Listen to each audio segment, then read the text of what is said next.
प्रभु यीशु मसीह के मीठे और मधुर नाम में फिर एक बार आप सबों का मैं स्वागत करता हूं। प्रभु का धन्यवाद देता हूं इस सुंदर और पवित्र समय के लिए, जो समय परमेश्वर ने फिर एक बार पृथ्वी के इस समय से, इस क्रोनोस मोमेंट से हमारे लिए अलग किया, ताकि हम परमेश्वर की उपस्थिति का आनंद उठा सके। हालेलुया। मैं प्रभु का धन्यवाद देता हूं उसके अनुग्रह के लिए, उसके अभिषेक के लिए जो उसने हम सबों पर रखा है। हम सबों ने उद्धार पाया है, हम सब जीवित पाए जाते हैं क्योंकि प्रभु का अनुग्रह हमारे जीवन पर है। आमीन। अनुग्रह क्या करता है? अनुग्रह उन बातों को करता है जो हम अपनी क्षमता, अपनी समझ, अपनी बुद्धि के अनुसार नहीं कर सकते। अपनी ताकत, अपने बल का इस्तेमाल करके जो बातें हम नहीं कर सकते, वो बातें परमेश्वर का अनुग्रह हमारे जीवन में करता है। और उसका वचन कहता है, प्रियो, माई grace is sufficient for you. मेरा अनुग्रह तुम्हारे लिए काफ़ी है। हालेलुया। आज उसी अनुग्रह में प्रभु ने हम सबों को इकट्ठा किया, इसलिए मैं प्रभु का धन्यवाद देता हूँ। और ये समय है जब हम परमेश्वर की वाणी को सीखने के लिए आगे बढ़ रहे हैं, और प्रभु का मैं धन्यवाद देता हूँ कि प्रभु ने फिर एक बार यहाँ समय मेरे और आपके जीवन में लेकर आया कि हम उसके साथ पवित्र समय को बिता सके। हालेलुया। कल के अध्ययन के लिए मैं प्रभु का धन्यवाद देता हूँ। कुछ लोगों के मुझे फ़ोन कॉल्स आए, 10-12 ईमेल्स आए हैं, और वहाँ पर लोगों ने अपनी गवाहियों को मुझे लिख कर भेजा है। मैं प्रभु का धन्यवाद देता हूँ कि प्रभु इन वचनों के द्वारा उनके जीवन में कार्य कर रहा है। हालेलुया। प्रियो, आज फिर एक बार प्रभु की आत्मा हमारे मध्य में है और हम कुछ बातों को सीखने का प्रयत्न करेंगे। और आज जो वचन हमने पढ़ने के लिए चुने हैं, वो वचन पाए जाते हैं भजन संहिता उसका 35 अध्याय, उसके 9 से लेकर 15 वचन हम पढ़ेंगे। भजन संहिता 35 उसके 9 से लेकर 15 वचन। Psalms chapter 35 and verses 9 to 15 we will read it together. आमीन। आइए इस समय हम अपने अपने पवित्र शास्त्र निकाल लेंगे और कुछ वचनों को पढ़कर प्रभु की महिमा करेंगे। Psalms 35 and 9 onwards। परंतु मैं यहोवा के कारण अपने मन में मगन होऊंगा, मैं उसके किए हुए उद्धार से हर्षित होऊंगा। मेरी हड्डी हड्डी कहेगी, हे यहोवा, तेरे तुल्य कौन है जो दीन को बड़े बड़े बलवंतों से बचाता है और लुटेरों से दीन दरिद्र लोगों की रक्षा करता है। झूठे साक्षी खड़े होते हैं और जो बात मैं नहीं जानता वही मुझसे पूछते हैं। वे मुझसे भलाई के बदले बुराई करते हैं, यहाँ तक कि मेरा प्राण उब जाता है। जब वे रोगी थे तब तो मैं ठाठ पहने रहा और उपवास कर कर के दुख उठाता रहा, और मेरी प्रार्थना का फल मेरी गोद में लौट आया। मैं ऐसी भावना रखता था कि मानो वे मेरे संगी या भाई है। जैसा कोई माता के लिए विलाप करता हो, वैसे ही मैंने शोक का पहरावा पहने हुए सिर झुकाकर शोक किया। परंतु जब मैं लंगड़ाने लगा, तब वे लोग आनंदित होकर इकट्ठा हुए। नीच लोग और जिन्हें मैं जानता भी न था, वे मेरे विरुद्ध इकट्ठे हुए, वे मुझे लगातार फाड़ते रहे। हालेलुया। ये परमेश्वर का वचन है। जितनों ने मेरे साथ इस वचन को पढ़ा है, प्रभु आप सबको बड़ी बरकत और बड़ी आशीष दे। और ये जीवन का सत्य है प्रियो। हालेलुया। ये वचन यूं ही यहाँ पर नहीं लिखा गया है, ये हमारे जीवन का सत्य है। वो मैं इसलिए कह रहा हूं क्योंकि इस अनुभव से हम में से हर कोई गुजरा है। हालेलुया। आप और मैं, हमको कभी ना कभी इस परिस्थिति से होकर गुजरना पड़ा है, और अगर नहीं गुजरना पड़ा है तो आप जरूर गुजरेंगे, ये मैं आपसे वायदा करता हूं। हालेलुया। आमीन। लेकिन अगर उस विकट कठिन परिस्थिति में आप यहोवा के हाथों को थाम कर रखेंगे, यकीन जानिए शत्रु आपके ऊपर हाथ भी नहीं डाल सकेगा। हालेलुया। कोशिश करेंगे, जैसे यहाँ दाऊद के विरोध में की जा रही है। 9वां वचन कहता है, परंतु मैं यहोवा के कारण अपने मन में मगन होऊंगा, मैं उसके किए हुए उद्धार से हर्षित होऊंगा। हालेलुया। यहोवा के कारण अपने मन में मैं मगन हो जाऊंगा। हालेलुया। परिस्थिति कैसे भी रहे, मैं उस परिस्थिति को नहीं देखूंगा, क्योंकि जब हम परिस्थिति को, कठिनाइयों को, उस गोलियत नामक पहाड़ को देखते हैं तो हम भय से भयभीत हो जाते हैं। शत्रु हमें डराता है। जैसे इजराइल की छावनी और राजा शाऊल को जब जब वे गोलियत को देखते थे, वो छावनी की ओर भाग जाते थे, अपने तंबुओं में भाग जाते थे। लेकिन वो 18 साल का अदना दाऊद, जिसने ये भजन लिखा है, वो कहता है, ये कौन खतना रहित पलिश्ती है जो जीवित परमेश्वर की सेना को ललकारता है। प्रभु का वचन कहता है, वो देख तो गोलियत को रहा था, जैसे शाऊल और शाऊल की सेना गोलियत को देख रही थी, ये भी गोलियत को देख रहा था, पर इसका मन प्रभु में मगन था और इसका मन और हृदय प्रभु की ओर लगा हुआ था। हालेलुया। मैं तो यहोवा के कारण अपने मन में मगन होऊंगा और मैं उसके किए हुए उद्धार से हर्षित होऊंगा। हालेलुया। आमीन। 10वां वचन कहता है, मेरी हड्डी हड्डी कहेगी, हे यहोवा, तेरे तुल्य कौन है जो दीन को बड़े बड़े बलवंतों से बचाता है और लुटेरों से, दीन दरिद्र लोगों की रक्षा करता है। हालेलुया। प्रियो, परमेश्वर आपका शरण स्थान और गढ़ अगर है, और ये बात अगर आप जानते हैं कि परमेश्वर आपका शरण स्थान और आपका गढ़ है, यकीन जानिए परमेश्वर आपके लिए बड़े बड़े बलवंतों से लड़ाई लड़ता है और आपको बचा लेता है। जब लुटेरे आपको लूटने के लिए आते हैं, वचन में ये वायदा है, अगर आपका ध्यान, आपका मन परमेश्वर में मगन लगा हुआ है, तो परमेश्वर उन लुटेरों से आपकी रक्षा करता है। हालेलुया। आगे वचन कहता है, झूठे साक्षी खड़े होते हैं और जो बात मैं नहीं जानता वही मुझसे पूछते हैं। यह आपके जीवन का अनुभव जरूर रहा होगा, कभी ना कभी मेरे जीवन का रहा है। जो बात हमको पता ही नहीं है, कोई भी आता है, कोई भी कुछ पूछता है, बताओ तुमको सब पता है, नहीं उस सिस्टर ने तुमको ये बताया था, उस भाई ने तुमको ये बताया था, तुमने ऐसा किया था, तुमने, वो लोग आप पर दोष मढ़ेंगे, दोष लगाएंगे। आमीन। और यही दाऊद यहाँ बता रहा है कि आपके विरोध में झूठे malicious witnesses rise up, they ask me of the things that I do not know. जो बातें मुझे पता ही नहीं है, वो उसका एक्सप्लेनेशन वो मुझसे मांग रहे हैं। हालेलुया। वे मुझसे भलाई के बदले बुराई करते हैं, यहाँ तक कि मेरा प्राण उब जाता है। हालेलुया। एक तरह ऐसा आता है कि आप गिव अप के कगार पर चले जाते हैं। आपको लगता है ये लोग क्या बोल रहे हैं, जो मुझे पता ही नहीं है, जो मैंने किया ही नहीं है, वो दोष ही मुझ पर लगा रहे हैं, वो इल्जाम ही मुझ पर लगा रहे हैं। और कई बार हम गिव अप के कगार पर पहुंच जाते हैं। परंतु धन्य हो यहोवा का, स्वर्ग का परमेश्वर यहोवा, जब आप अपने मन को उसकी ओर लगाकर मगन हो जाते हैं, उसका वायदा है कि वो बड़े बड़े बलवंतों से आपको बचा लेता है। हालेलुया। आगे 12 वचन कहता है, जब वे रोगी थे तब तो मैं टाट पहने रहा और उपवास कर करके दुख उठाता रहा, और मेरी प्रार्थना का फल मेरी गोद में लौट आया। हालेलुया।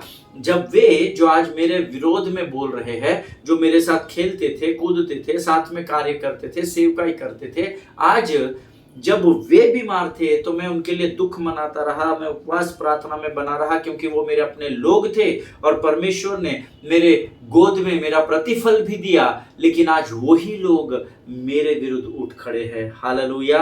जब उनकी जरूरत थी तो मैं उनके साथ खड़ा रहा, जब वे गलत भी थे तो मैं उनके लिए उपवास प्रार्थना करता रहा, मैं अपने भाई और बहनों को समझाता रहा। लेकिन आज जब मैं कठिनाई में हूं, मैं दुखद परिस्थिति में, मैं विकट परिस्थिति में फंसा हूं, यही लोग हैं जो मुझ पर, जो बातें मैं नहीं जानता उसका भी दोष लगा रहे हैं। हालेलुया।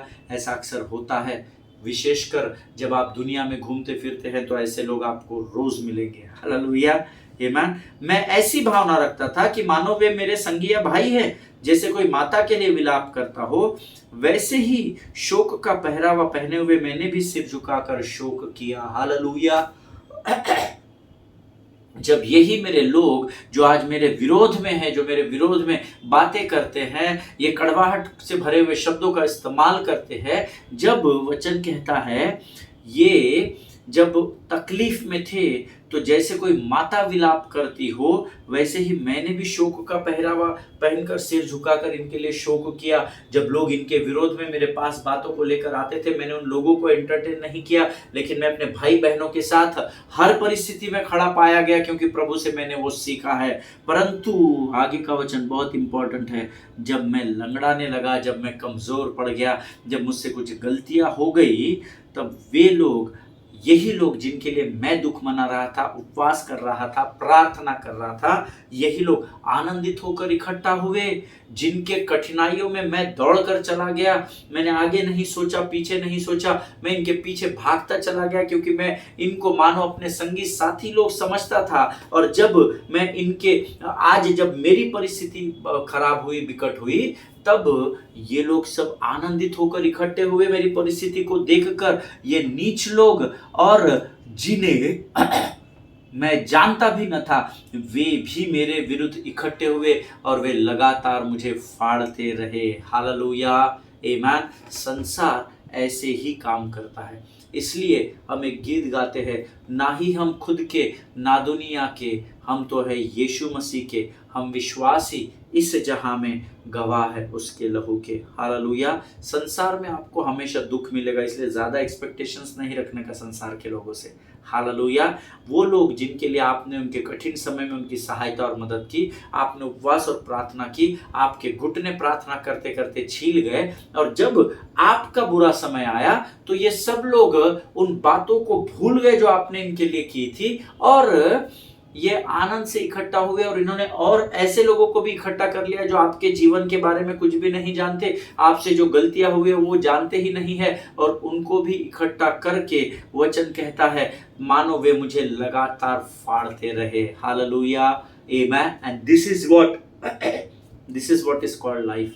इसी को जीवन कहते हैं। आमीन। इसीलिए हम अपने समय को परमेश्वर को समर्पित करना सीखें, क्योंकि ऐसी विकट परिस्थिति में जब संसार आपको त्याग देगा, यकीन जानिए परमेश्वर आपके हाथों को थाम लेगा। हालेलुया। और इसीलिए वो ऊपर कहता है, इसीलिए मैं यहोवा के कारण अपने, इन्होंने मेरे साथ क्या किया ये बात मायने नहीं रखती, परंतु इनके ज़रूरत के समय में मैंने इनके साथ कैसा बर्ताव किया, मेरा प्रतिफल मेरी ही गोद में आ गिरेगा। हालेलुया।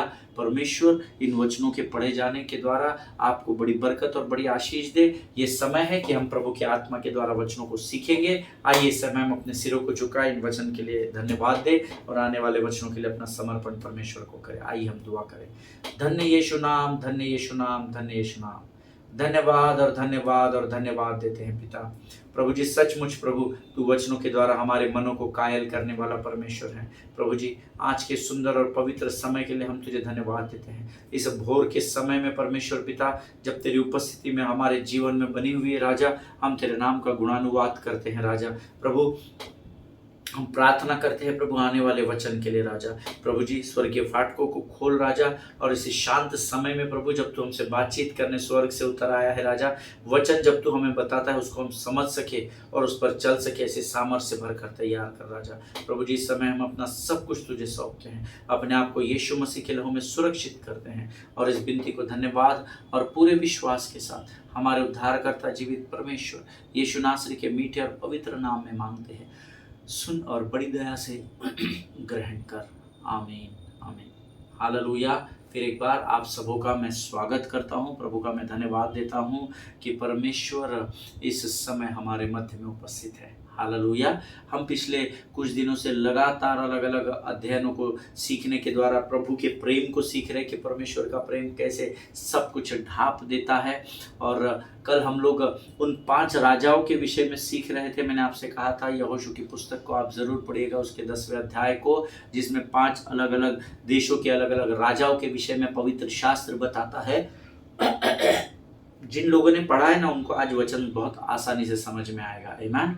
और कई बार मैंने आपसे कल कहा था ऐसे एक परिस्थिति से होकर गुजरते हैं हमारे जीवन में, व्हेन वी गेट ऑफेंडेड, जब हम अपमानित महसूस करते हैं, जब हम दुखी महसूस करते हैं, जब हम अपने आप को, हमारे अंदर क्रोध उत्पन्न हो जाता है और क्रोध हावी होने लगता है, या हम कड़वाहट से भर जाते हैं, and what we do then we isolate ourselves। और हम उन दिनों में, उस समय में अपने आप को दुनिया से, परिवार से, मित्रों से, स्टाफ से, अपने व्यवसाय से, सब सारी बातों से अपने आप को ना अलग करते हैं। जाते तो है, हाय हेलो करते हैं, पर हम अपने आप को अलग कर लेते हैं, क्योंकि ये बातें हमारे जीवन का भाग बन जाती है और ये धीरे धीरे हमारे ऊपर हावी होती चली जाती है। हालेलुया। और इसका एक मैथमेटिकल कैलकुलेशन कल हमने सीखा था। पतरस ने यीशु मसीह से पूछा कि अगर मेरा भाई कोई अपराध करे, मेरा रिश्तेदार कोई अपराध करे, तो मैं उसे कितनी बार क्षमा करूं? उसने नहीं पूछा था एक दिन में। पतरस ने पहले ये नहीं पूछा एक दिन में कितनी बार क्षमा करो, उसने पूछा कितनी बार क्षमा करना चाहिए रबी। हे रबी, एक बात पूछनी है, पूछ पतरस, अगर मेरा भाई अपराध करे, मेरे विरोध में अपराध करे, तो मैं उसको कितनी बार क्षमा करूं? परमेश्वर ने परफेक्ट मैथमेटिकल कैलकुलेशन दिया, 7 के 70 गुना, 70 टाइम्स 7 ऐसा लिखा हुआ है अंग्रेजी में। हालेलुया। अर्थात यीशु मसीह ने उससे कहा एक दिन में 7 के 70 गुना। ये यीशु मसीह ने कहा एक दिन में, 24 आवर्स में, काइरोस मोमेंट के अनुसार। हालेलुया।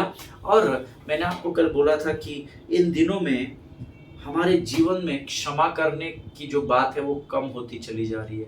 वो नीचे नीचे चला जा रहा है ग्राफ। हम लोगों को क्षमा नहीं कर रहे, तो क्या कर रहे पास्टर साहब? हम लोगों का न्याय करते घूम रहे, हम लोगों के विरोध में कड़वाहट को भरते हुए घूम रहे हैं, हम लोगों के विषय में बुरी बातों को फैला रहे हैं, हम लोगों के विषय में जो बातें प्रभु ने ढांपने के लिए कही हम उसको खोल रहे हैं, और हम अपना एक्सप्लेनेशन दे रहे हैं कि नहीं हम फंस गए, वो नहीं फंसना चाहिए, इसलिए हम बता रहे हैं। नहीं, परमेश्वर आपका न्याय जरूर करेगा इस बात के लिए। हालेलुया।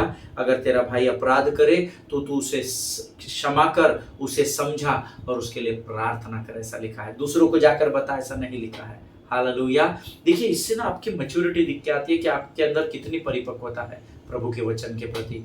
सिर्फ कलीसिया जा रहे हैं आप 50 साल से तो आप परिपक्व नहीं होते हैं। आपका जीवन यीशु मसीह की गवाही होता है, इस बात को याद रखिएगा।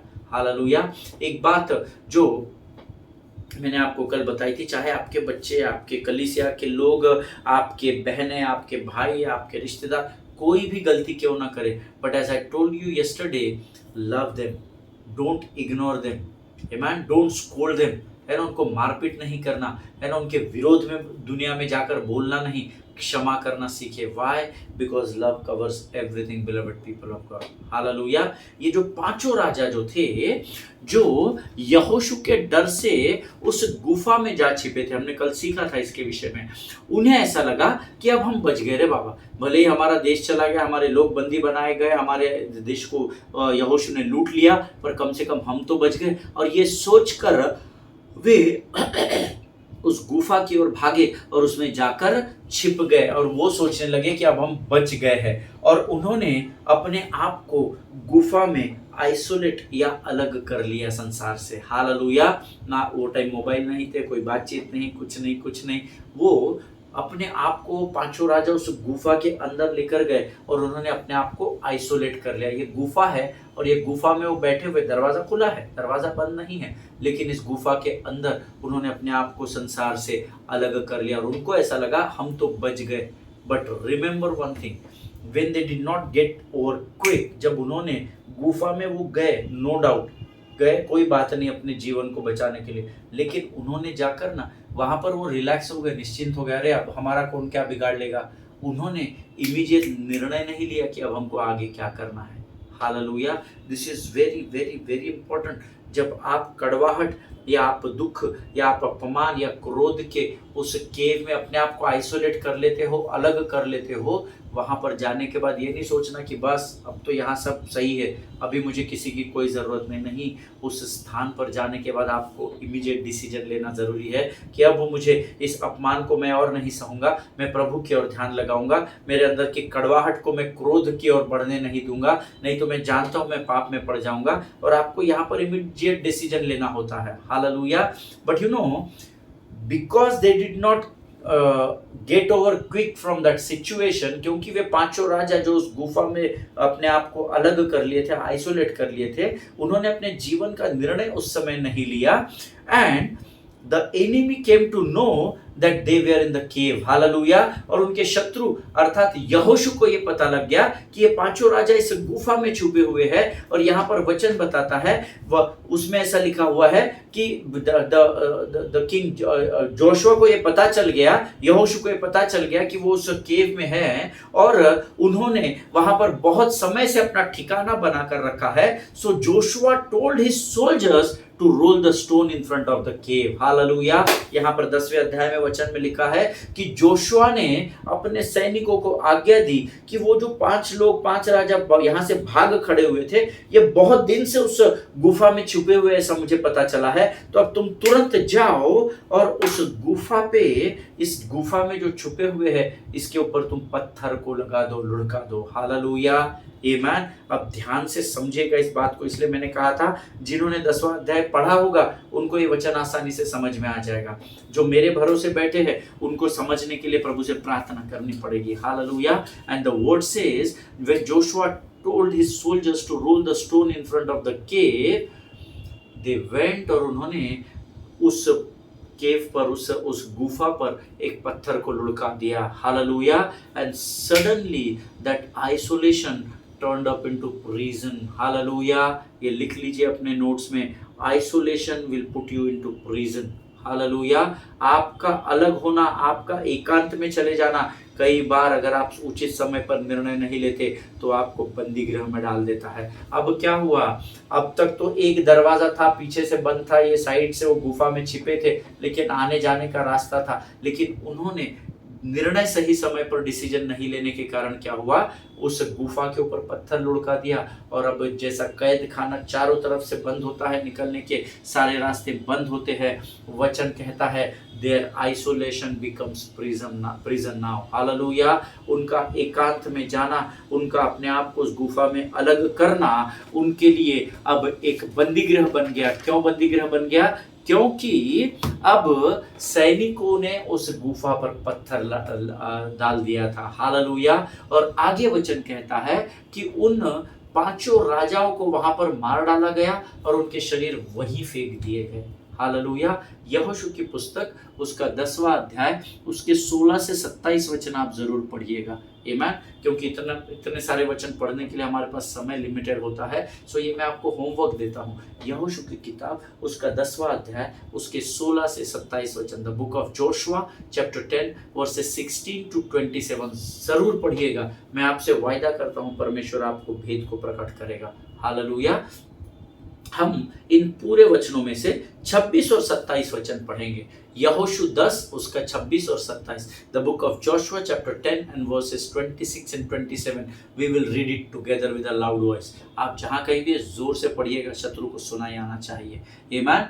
इसके बाद यहोशू ने उनको मरवा डाला और 5 को वृक्षों पर लटका दिया और वे सांझ तक उन वृक्षों पर लटके रहे। सूर्य डूबते डूबते यहोशू से आज्ञा पाकर लोगों ने उन्हें उन वृक्षों पर से उतार कर उसी गुफा में जहां वे छिप गए थे डाल दिया और उस गुफा के मुंह पर बड़े बड़े पत्थर रख दिए। वे आज तक वही रखे हुए हैं। हालेलुया। आमीन। जिनके सुनने के कान हो वो सुन ले कि प्रभु का वचन हमें इस अध्ययन के द्वारा क्या सिखाना चाहता है। यहोशू ने पहले क्या किया, उसको पता चला ये लोग बहुत दिनों से इस गुफा में है, तो पहले तो पत्थर डाल दिया, पत्थर से उनको बंदी गृह में, आइसोलेशन से वो बंदी गृह में चले गए। हालेलुया। उसके बाद उस पत्थर को फिर से लुढ़काया गया, उनको 5 को वहां से निकाला गया और उन 5 को मरवा कर उनको वृक्षों पर लटका दिया, उनको पेड़ों पर लटका दिया। हालेलुया। और वे सांझ तक उस वृक्ष पर लटके रहे और सूर्य डूबते डूबते लोगों ने यहोशू से जब आज्ञा प्राप्त की, उन्हें उतारा गया और उतार कर वापस उनको उसी गुफा में डाला था जहां पर वे सुरक्षा की गुफा समझकर छिप गए थे। हालेलुया। और अब वहां बड़े बड़े पत्थर रख दिए, वे पत्थर आज तक वही रखे हैं, ऐसा वचन में लिखा है। Hallelujah. So what do we learn from this? तो हम इन वचनों से आज क्या सीख रहे हैं? इसका अर्थ है कि पहले वे अकेलेपन में गुफा में गए और गुफा उनके लिए पत्थर लुढ़काने के द्वारा कैद खाना बन गया और वही कैद खाना कुछ समय के बाद उनकी कब्र बनकर तैयार हो गया। हालेलुया। आमीन। Always remember when you carry bitterness in your heart, when you don't have a heart to forgive people, जब आपका हृदय लोगों को क्षमा नहीं करता है, जब आपके अंदर संसार और लोगों के प्रति कड़वाहट बनी रहती है, तो आपका वो स्थान जिसमें आप अपने आप को अलग कर लेते हैं, कहीं वो स्थान आपके लिए कब्र न बन जाए, इस बात को याद रखिएगा। हालेलुया। क्योंकि वो अकेलापन आपको कमजोरी की ओर लेकर जाएगा। कमजोरी आपकी चिंताओं को बढ़ा देती है, चिंता आपको निराश कर देती है और निराशा आपको मृत्यु की ओर लेकर जाती है, इस बात को याद रखिएगा प्रभु के लोगों। Hallelujah. They went from isolation to cave. अकेले ये 5 भागे और ये गुफा में गए। Isolation to cave, cave become their prison and prison become their grave. Hallelujah. उनका अकेलापन उनको उस गुफा में लेकर गया, वो गुफा उनके लिए, वो केव जो था वो उनके लिए बंदी गृह बन गया और वही बंदी गृह उनके लिए मृत्यु की कब्र बन गया। हालेलुया। आमीन। और कुछ ऐसा ही आज हमारे जीवन में भी होता है, जो मैं आपको पहले बता चुका हूं इस अध्ययन के। जिन्होंने पहले दिन से सुना उनको पता है, मैंने आपको कहा था कड़वाहट आपको क्रोध की ओर लेकर जाता है। देखिए ये कड़वाहट जो है ये आपको क्रोध की ओर लेकर जाती है। फिर ये जो क्रोध है ये आपको पाप करने पर मजबूर करता है। इसलिए वचन कहता है क्रोध करो पर पाप मत करो। ये पाप आपको अंधकार में ढकेलता है और ये अंधकार आपको मृत्यु में सुला देता है। हालेलुया, आमेन। ऑलवेज रिमेंबर, आपका अकेलापन आपको गुफा में लेकर जाएगा, वो गुफा आपके लिए बंदीगृह बन जाएगी और वो बंदीगृह आपके लिए आपकी कब्र बन जाएगा। प्रभु के लोगों, हालेलुया, इस बात की गहराई को समझिए।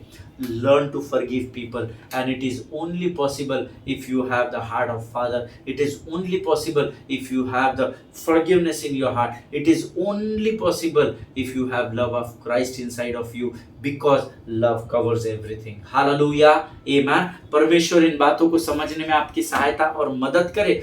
See, when you forgive somebody, जब आप किसी को हृदय पर पत्थर रखकर क्षमा नहीं करना, पत्थर हटाकर क्षमा करना। पास्टर साहब, क्षमा तो नहीं करना है, लेकिन आपने सिखाया है इसलिए हम क्षमा करते नहीं। आप क्षमा मुंह से करोगे लेकिन एक्शन में दिखेगी नहीं। हालेलुया, इसीलिए हमेशा ध्यान में रखिए, जब आप लोगों को क्षमा करें, संपूर्ण हृदय और संपूर्ण मन से लोगों को क्षमा करना सीखे। फॉरगिव एंड फॉरगेट, है ना, क्षमा करे और भूल जाए, उसको फिर स्मरण न करे, क्योंकि परमेश्वर ने तुम्हारे अपराधों को मानो उदयाचल से अस्ताचल जितनी दूर है उतनी दूर कर दिया है। अगर तुम्हारे अपराधों को कर दिया है और वो स्मरण नहीं करता, तो तुमको भी लोगों के अपराधों को स्मरण करने की जरूरत नहीं, ना कि चूंकि उनको क्षमा करने की जरूरत है। हालेलुया। यशायाह की पुस्तक उसका 43 अध्याय उसका 25 वचन कहता है, मैं वही हूं जो अपने नाम के निमित्त तुम्हारे अपराधों को मिटा देता हूं और तुम्हारे पापों को फिर स्मरण नहीं करूंगा। हालेलुया। अगर आपके अंदर यीशु मसीह का वो अगापे प्रेम है तो आप भी यीशु मसीह जैसा स्वभाव रखेंगे। हालेलुया। आप जानते हैं, जब आप लोगों को क्षमा करते हैं तो क्या होता है? जब आप लोगों को क्षमा करेंगे ना, दे में लाफ एट यू। समटाइम्स ऐसा होता है, मैं अपने अनुभव से बता रहा हूँ, इसलिए मैंने अपने नोट्स में वो सारी बातें लिख कर रखी है। समटाइम्स दे में लाफ एट यू, वो हंसेंगे आपके ऊपर, मजाक उड़ाएंगे, मौकरी करेंगे। ये इससे इससे इससे किसको क्षमा चाहिए? हमको तेरी क्षमा की जरूरत नहीं, तू अपना देख रहे बाबा, तेरे को क्षमा की जरूरत है, तू क्या मेरे को क्षमा करने आया? They will laugh at you, you know. They may take you for granted, वो आपको ऐसे हैं, चल ना छोड़, खत्म कर, ये क्या इतना इम्पोर्टेंट आदमी नहीं है कि ये हमको बोल रहा मैं तुम्हारे पापों को क्षमा करता हूँ। हमने कौन से पाप किए हैं? वो आपकी तरफ हंसेंगे देखकर, वो आपको टेकन फॉर ग्रांटेड यूं ही सस्ते में ले लेंगे। They may think that you are weak, शायद वो कई बार ये सोचेंगे कि आप कमजोर है इसलिए आए हैं वापस, मैं तुमको माफ कर, तू क्या हमको माफ करेगा रे, चल हमने क्या गलती किया है? वो आपकी मौकरी करेंगे। हालेलुया। वो आपको कमजोर समझेंगे जब आप उनको क्षमा करने की बात कहेंगे। दे में कर्स यू, वो आपको श्राप भी देंगे शायद उस समय। और ये बहुत सारी चीजें होगी आपके साथ जब आप लोगों को क्षमा करेंगे ना, तो ये सारी बातें आप पर हावी होगी। और ये सारी बातें ही है जो आपके, अगर मैंने आपको बोला मैं ब्रदर आपको क्षमा करता हूँ, आपने मेरे तरफ देखकर हंसना शुरू किया, अरे इसका सटक गया क्या, ऊपर का माला खाली हो गया क्या, काय का क्षमा रे बाबा, मैंने क्या किया कि तू मेरे को क्षमा करने के लिए आया है? चल मूर्ख आदमी, चल भाग यहाँ से, चल दोबारा नहीं आना। जब वो आपसे कहेगा तो हो सकता है आपको क्रोध आ जाए, अयो एक तो मैं क्षमा करने आया, कॉम्प्रोमाइज करने, ये ज्यादा होशियारी बता रहा है, चल ठीक है रे, कल से तू तेरे रास्ते में, मैं नेवर डू दैट। हालेलुया। शत्रु चालाक है, इस बात को याद रखिएगा। गरजने वाले सिंह के समान इस ताक में है कि हमको कब फाड़ खाए, है ना। प्रभु के वचनों को गहराई से ग्रहण करना सीखे। No matter what people are, it may be possible that people are laughing at you, they are mocking at you, they are thinking that you are weak, they are thinking, they are taking you for granted. हो सकता है वो आपको माफ आप करेंगे तो वो आपको श्राप भी देंगे, ये सारी चीजें होगी। But you are opening the prison door for yourself so that you can come out with joy, peace and boldness in your life. Hallelujah. लेकिन जब आप लोगों को क्षमा करते हैं ना, तो आपके लोगों को क्षमा करने के द्वारा आप उस बंदीगृह के द्वार को खोल देते हैं, ताकि परमेश्वर का आनंद, परमेश्वर की शांति और परमेश्वर का सामर्थ्य आपके जीवन का रोज का भाग होने पाए। हालेलुया, आमीन। परमेश्वर इस बात को समझने में आपकी सहायता करे। वो जो गुफा में वो गए ना अपने आप को बचाने के लिए, और काफी दिनों तक वहीं पड़े रहे, उन्होंने अपना इलाज नहीं किया, उन्होंने आगे की रणनीति तैयार नहीं की। हम पड़े हैं, दुख में पड़े हैं, क्या करेंगे, इतना समय उन्होंने बिता दिया कि उनकी वो गुफा, उनका वो आइसोलेशन उनकी कब्र बन गया। हालेलुया, आमीन। See bitterness will lead you from isolation to prison and from cave to grave. Always remember, जो लोग नोट्स लिखते हैं वो लिख लीजिए, बिटरनेस, कड़वाहट आपको एकांत से बंदी गृह की ओर बढ़ाएगी और गुफा से कब्र की ओर बढ़ाएगी। You will be moving from isolation to prison and from cave to grave. So deal with your bitterness, अपने जीवन की कड़वाहट के साथ डील कर लीजिए, आज ही उसको अपने जीवन से बाहर कर दीजिए। Hallelujah. Never allow bitterness to take over you. I know it's not easy beloved people of God. मैं जानता हूँ, मैं सहमत हूँ आपकी। अगर आप ये सोच रहे हैं पास्टर साहब आपको क्या पता हमारे जीवन में क्या हुआ, आपके जीवन में ऐसी कड़वाहट आएगी तो आपको समझेगा। नहीं, मेरे जीवन में भयंकर आई है, आ चुकी है, अभी भी है, और आने वाले समय में मुझे इसका सामना और करना पड़ेगा। ये मेरा ये मैं सोचता हूँ। व्हाई? बिकॉज कठिन परीक्षाएं हमारे जीवन में आएगी, कठिनाइयों का सामना करके ही हमको आगे बढ़ना है प्रभु के लोगों। Never allow bitterness to take over you. I know it's not easy and it's not easy to forgive and to forget, but I want to tell you that by the grace of God you can take over bitterness. Hallelujah. मैं आपको इस बात की खातरी देता हूं कि परमेश्वर के अनुग्रह के द्वारा तुम उस कड़वाहट पर विजय पा सकते हो। Why? Because in the beginning of the sermon I told you, my grace is sufficient for you. मेरा अनुग्रह तुम्हारे लिए काफी है, ऐसा परमेश्वर ने वचन में हमें सिखाया है। हालेलुया। परमेश्वर इन वचनों को समझने में आपकी सहायता और मदद करे। प्रियो, ये वचन जो आज प्रभु ने हमको दिया है, मेरा विश्वास है इसके द्वारा जरूर परमेश्वर ने आपके जीवन में आशीष को दी है। हालेलुया। आइए इस समय हम प्रभु को इन वचनों के लिए धन्यवाद देंगे और हम आज यहाँ से विदा लेंगे। Let us pray. खुदावंद प्रभु यीशु मसीह के मीठे और मधुर नाम के लिए हम तुझे धन्यवाद देते हैं राजा। धन्यवाद देते हैं प्रभु जी, क्योंकि तेरी आंखें इस समय हमारी ओर लगी है राजा। प्रभु हम धन्यवाद देते हैं आज के इन वचनों के लिए। तूने हमें फिर एक बार सिखाया प्रभु कि कैसे हमारा एकांत में होना हमें बंदी गृह और बंदी गृह से हमारे कब्र की ओर लेकर बढ़ता है राजा। प्रभु इस अद्भुत प्रकाशन के लिए हम तुझे धन्यवाद देते हैं। जितनों ने सुना उनमें से प्रत्येक को आशीष दे राजा। अपने आप को यीशु मसीह के लहू में डुबोते हैं और विनती को धन्यवाद के साथ हमारे उद्धारकर्ता जीवित परमेश्वर यीशु नासरी के मीठे और पवित्र नाम में मांगते हैं। प्रभु सुनिए और बड़ी दया से ग्रहण करें। आमीन आमीन। हालेलुया। परमेश्वर आप सबों को बड़ी बरकत और बड़ी आशीष दे। इजराइल के लिए प्रार्थना करें, भारत देश के लिए प्रार्थना करें, अपने पासवानों के लिए, उनके परिवारों के लिए जरूर प्रार्थना करें, एक दूसरे के लिए प्रार्थना करें। और जो प्रार्थना की विनतियां आपके पास पहुंचाई जाती है, समय निकाल कर उन लोगों के लिए प्रार्थना करें। परमेश्वर, शायद आप परमेश्वर की प्रतीक्षा कर रहे, प्रभु उसको चंगा करेगा, लेकिन परमेश्वर आपकी प्रतीक्षा कर रहा है कि जब आप प्रार्थना करेंगे तो वो चंगाई पाएंगे। हालेलुया। सभी की जय मसीह की। God bless you all.